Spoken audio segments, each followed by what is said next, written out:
භාෂාව කියන එක ගත්තහම ඒ රටවල් 20කට වැඩි ප්‍රමාණයක කතා කරනවා. ඒ කියන්නේ ඔයාලා ප්‍රංශ භාෂාව ඉගෙන ගත්තොත් ලෝකේ රටවල් කීයකට විතර යන්න පුළුවන්ද?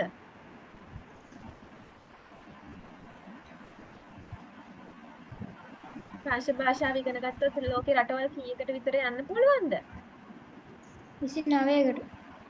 29කට 20කට වැඩි ප්‍රමාණයක කතා කරනවා. ඉංග්‍රීසි භාෂාව ඉංග්‍රීසි භාෂාව කොච්චර රටවල් ගානක කතා කරනවද?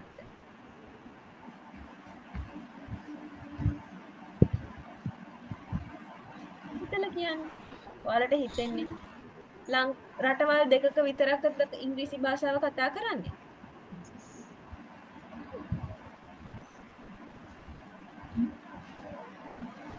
ලංකාවේ විතරද ඉංග්‍රීසි පාවිච්චි කරන්නේ?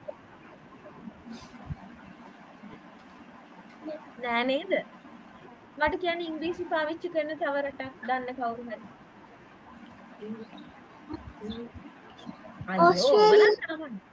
ඕස්ට්‍රේලියාව, ඉංග්ලන්ඩ්, කැනඩා, හරි. ඇමරිකාව, කැනඩා, හරි. කැනඩා. ඒ කියන්නේ ලෝකේ රටවල් ගොඩාරියක ඉංග්‍රීසි භාෂාව කතා කරනවා. ඒ වගේ තමයි ප්‍රංශ භාෂාවත් ලෝකේ රටවල් 20කට වැඩි ප්‍රමාණයක කතා කරනවා. ඒ කියන්නේ ඔයාලට ප්‍රංශ භාෂාව ඉගෙන ගත්තොත් එහෙම ඔයාලට ප්‍රංශයට විතරක් නෙමෙයි.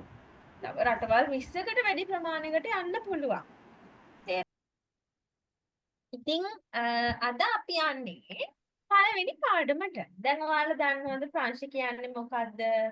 ප්‍රංශේ කොහෙද තියෙන්නේ? ප්‍රංශේ මොනවද කන්නේ? ඒව දන්නව නේද? පොඩි දෙයක් හරි වලට තේරුණා නේද? හරි. මම දැන් එක එක්කෙනාගෙන් චූටි ප්‍රශ්නයක් අහන්න. ප්‍රශ්නයක් කියන්නේ ඔයාලා දැන් මොනවද ඉගෙන ගත්තේ මෙච්චර වෙලා? මම මොනවද කිව්වේ? ඔයාලට මතක නම් කියන්න. ප්‍රංශේ කොහෙද? ප්‍රංශේ කියන්නේ මොකක්ද? ප්‍රංශේ කොහෙද තියෙන්නේ? ප්‍රංශේ මොනවද තියෙන්නේ? ප්‍රංශේ මිනිස්සු කතා කරන්නේ මොකක්ද?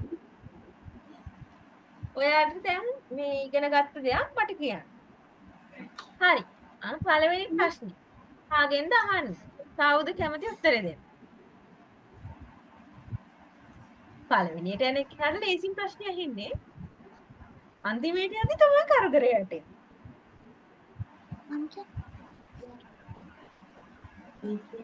විද්‍යා. විද්‍යා. හරි. ප්‍රංශේ කොහෙද තියෙන්නේ?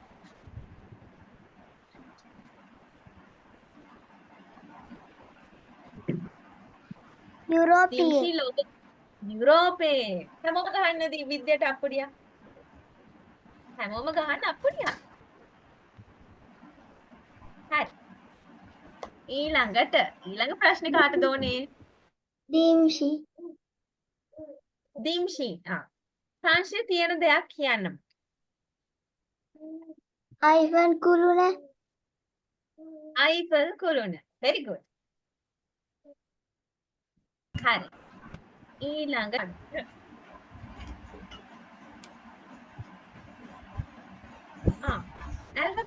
ඇල්ෆබෙටික් කියන්නේ මොකක්ද? කෝඩිය.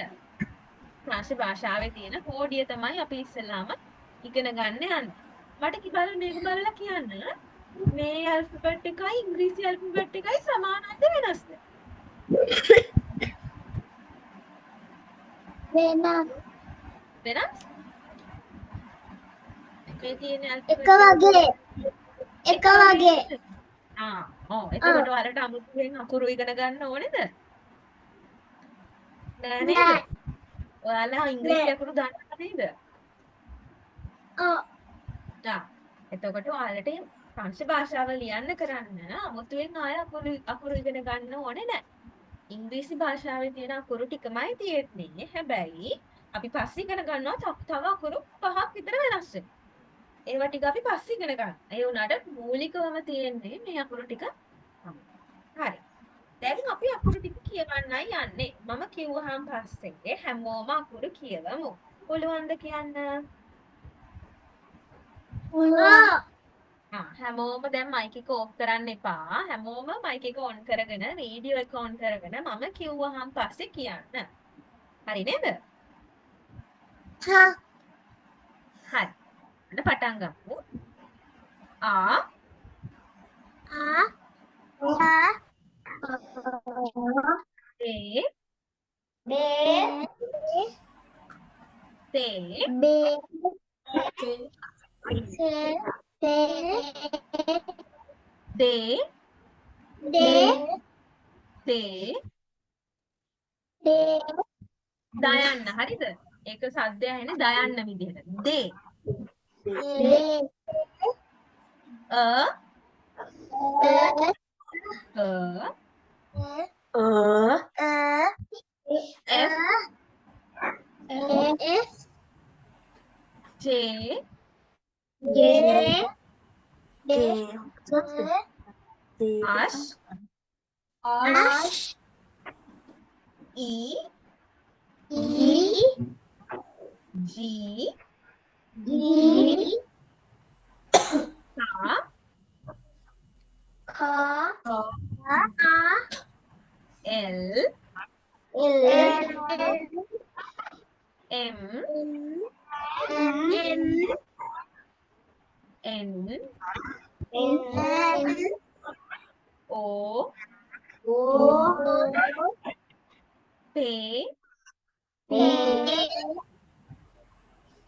Q Q Q Q R R R R S S T T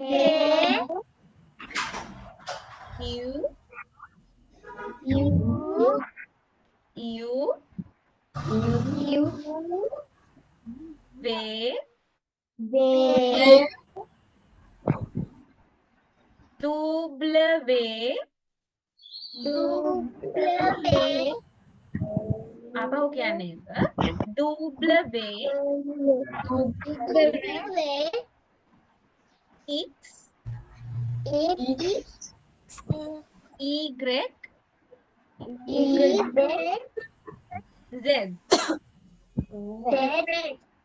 Z hi කියන්නේ අපි අර කවුරු හරි යාළුවෙක් එක්ක හායි ඔයාට කොහොමද කොහොමද කියලා ෆ්‍රෙන්ච් වලින් කියන්නේ සැලියු කියන. ඕකේ තේරුණාද?